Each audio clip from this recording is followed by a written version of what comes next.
नमस्कार, आप देख रहे हैं कैपिटल टीवी उत्तर प्रदेश और मैं हूं युधिष्ठिर उपाध्याय।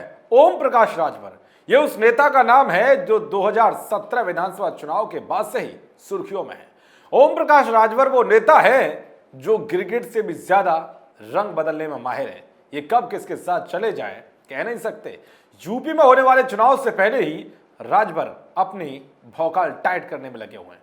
सुहेलदेव भारतीय समाज पार्टी के अध्यक्ष ओपी राजभर ने समाजवादी पार्टी के साथ गठबंधन किया हुआ है, लेकिन यहां भी उनका मन स्थिर नहीं दिख रहा है।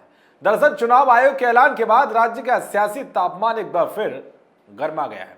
राज्य में एक बार फिर सुहेलदेव भारतीय समाज पार्टी के अध्यक्ष ओपी राजभर ने सियासी अटकलों को तेज कर दिया है, क्योंकि राज्य में चर्चा है कि राजभर एक बार फिर बीजेपी के साथ गठबंधन कर सकते हैं। मीडिया रिपोर्ट के मुताबिक राजभर की बीजेपी नेता दयाशंकर सिंह ने शनिवार को मुलाकात हुई। हालांकि इस मुलाकात का खुलासा नहीं हुआ है, लेकिन राज्य में इस बात की अटकलें शुरू हो गई है कि ओम प्रकाश राजभर को फिर से बीजेपी के साथ आ सकते हैं।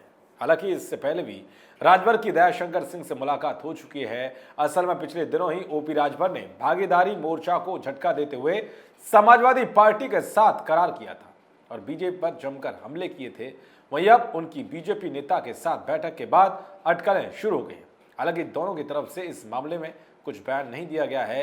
वहीं राज्य में बीजेपी की सहयोगी निषाद पार्टी के अध्यक्ष डॉक्टर संजय निषाद ने भी लखनऊ में दावा किया था कि सुभाषपा अध्यक्ष ओम प्रकाश राजभर फिर से बीजेपी के साथ आएंगे और इसके लिए प्रयास किए जा रहे हैं। निषाद ने कहा कि उनके सलाहकार उन्हें बार बार नुकसान पहुंचा रहे हैं।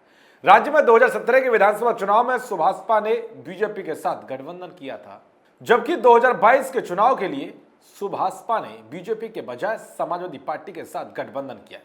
हालांकि इससे पहले बीजेपी की तरफ से कई बार राजभर से बातचीत की कोशिश की गई, लेकिन राजभर ने बीजेपी के सामने अपनी शर्त रखी और इसके तहत उन्होंने बीजेपी से पिछड़ी जाति से किसी नेता को मुख्यमंत्री बनाने की मांग की थी। इसके साथ ही पिछले दिनों ही ओम प्रकाश राजभर की राज्य के उप मुख्यमंत्री केशव प्रसाद मौर्य से भी मुलाकात हुई थी। राजभर ने बीजेपी से गठबंधन तोड़ने के बाद राज्य में एआईएमआईएम और छोटे छोटे दलों के साथ भागीदारी मोर्चा का गठन किया था, लेकिन अचानक से उनका मूड बदला और फिर उन्होंने समाजवादी पार्टी के साथ गठबंधन किया था। बताया जा रहा है कि सपा के साथ गठबंधन को लेकर पार्टी के भीतर नाराजगी है। वहीं पिछले दिनों ही एआईएमआईएम के साथ गठबंधन को लेकर राजभर को अपने नेताओं की नाराजगी झेलनी पड़ी थी। लिहाजा पार्टी का एक वर्ग बीजेपी के साथ करार के पक्ष में, क्योंकि बीजेपी के साथ जाकर ही सुभाषपा ने राज्य में 4 सीटें जीती थी और कहा जा रहा है कि सपा के साथ सुभाषपा ऐसा कुछ कमाल नहीं दिखा पाएगी।